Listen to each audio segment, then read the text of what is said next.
The word zheng in our community is neither plus nor minus, nor good nor bad. Unfortunately, what ST did was took the word and put it as a negative.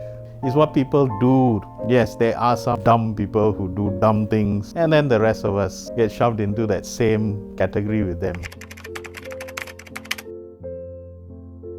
Hello, hi, my name is Ansar. I am the current president of the Mustang Owners Club of Singapore, and I drive a Mustang 5.0. Hi, I'm Mariana here, and I was driving Porsche RS60 for about 6 years.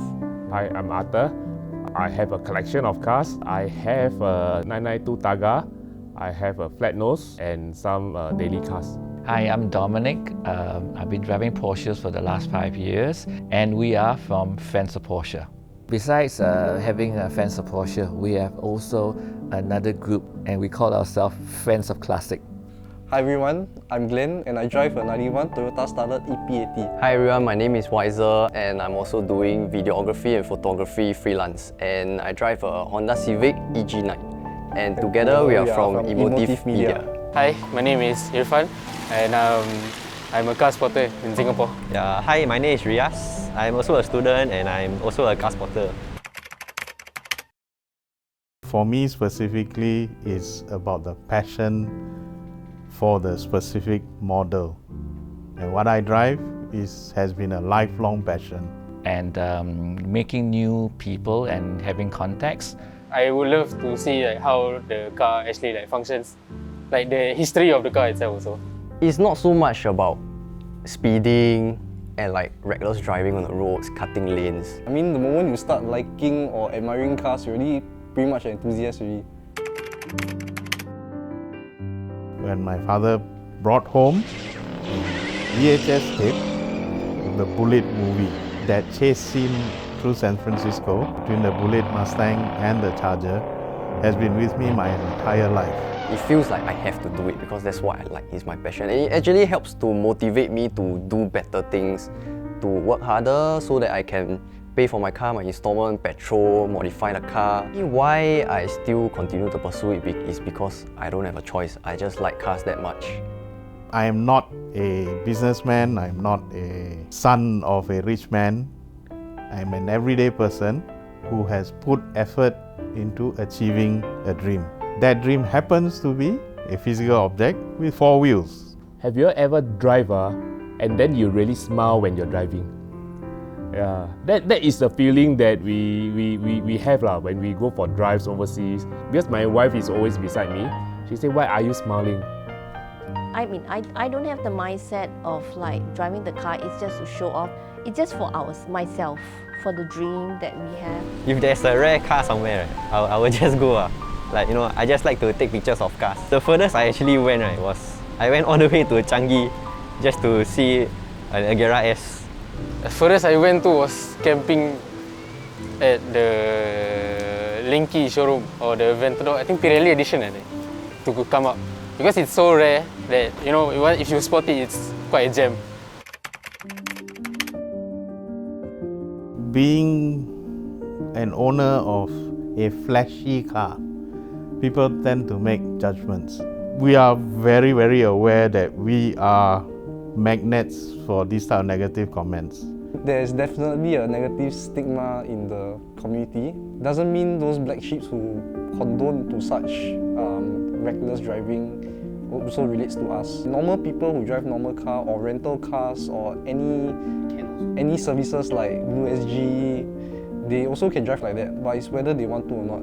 You see all those accidents on the road, most of them is not about zheng cars or what, but more like normal cars. So I feel like it's not really a very bad stigma, but something that is a stereotype. There is this negative perception of car clubs because of a few people who have gotten in trouble or painted the community in a negative light. Being a car enthusiast, we are being very misjudged, very misappropriated in a sense. Yeah, we don't intend to portray ourselves that way, but it's just the culture itself. It's a positive culture, just that people don't see enough light. There's not enough light shine onto it. I mean, unless you to say like every single day, SG Road Vigilante post a video, accident, modified car. Every day also modified car, then okay lah, no choice lah. We have to admit that modified car is like a bad rap in the car like society. But you go through Facebook or the news, right? Most of the time the accidents are all like private hire cars.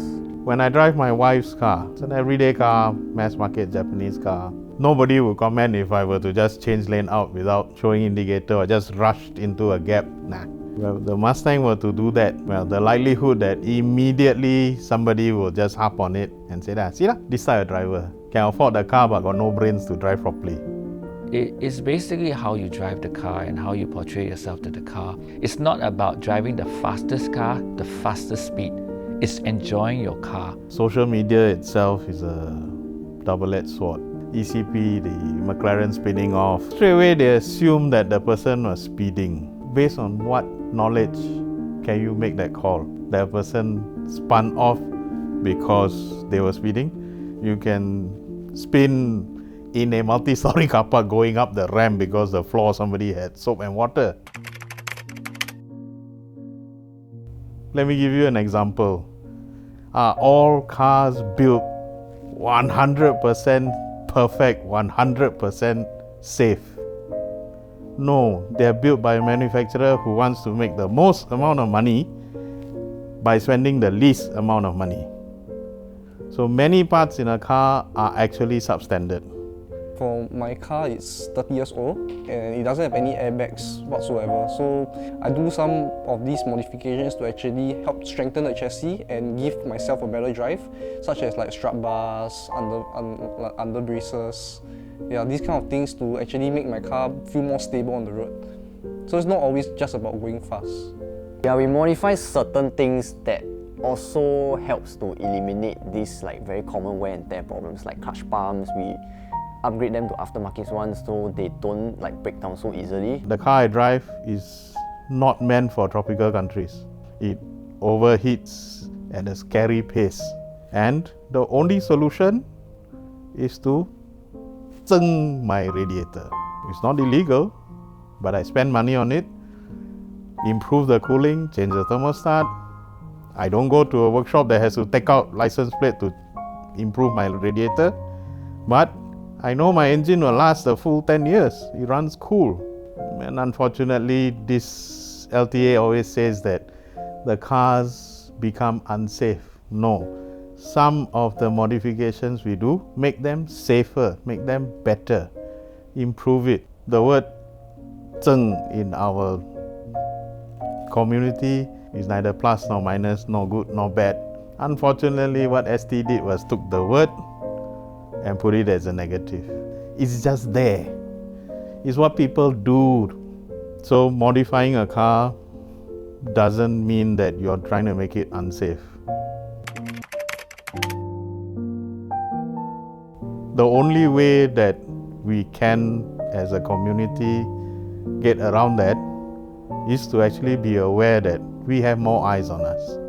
As car spotters, right, I think we should prioritize safety first. I do know of certain car spotters, when they see a certain rare car, they get super like eager.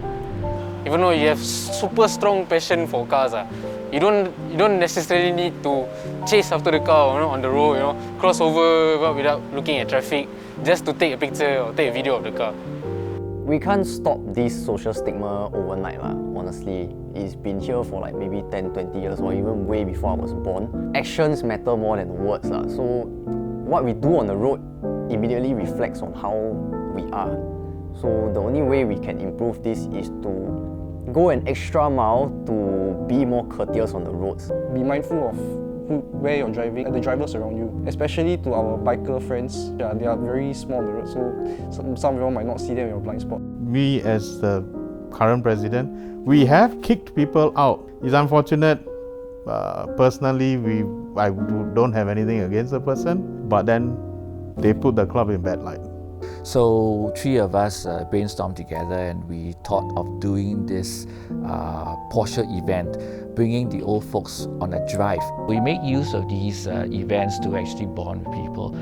The director of the home always telling me they are so much looking forward to events like this, giving underprivileged kids maybe for a drive, or the old folks, giving them a chance to go out and enjoy what they used to enjoy before. A passion of cars is not just cars alone, but paybacks to society. The rear-wheel drive of this car and it being rather heavy makes it a bit tail-happy in wet or slippery conditions. This again brought to mind that really we need to make sure that our members know how to deal with this situation. So it took some planning, but we were able to organize a skid training session with a drift instructor from Malaysia. We spent the day learning how to bring it back, and the members who attended really learned to respect the vehicle. The best part about doing this videography thing is actually meeting people that I have never heard of, never seen before. There's actually a lot of different kind of people who touch onto cars. There's also people who totally don't look like a car person, like they dress very well, but then suddenly they're driving a Civic Type R. Then it's like, what? Like, this guy looks like he's supposed to be driving a Bentley or something. Fans of Classic, pre-COVID we used to do weekend drives every Sunday. We have a young enthusiast like Sean. I noticed that Sean basically goes around talking to people, even the older uncles like 70, 80 years old, and actually sharing his passion, and the uncle will keep telling him oh, this Toyota in my heydays used to be one of the fastest car and all, and they have this special bond. The car that we drive really put us closer.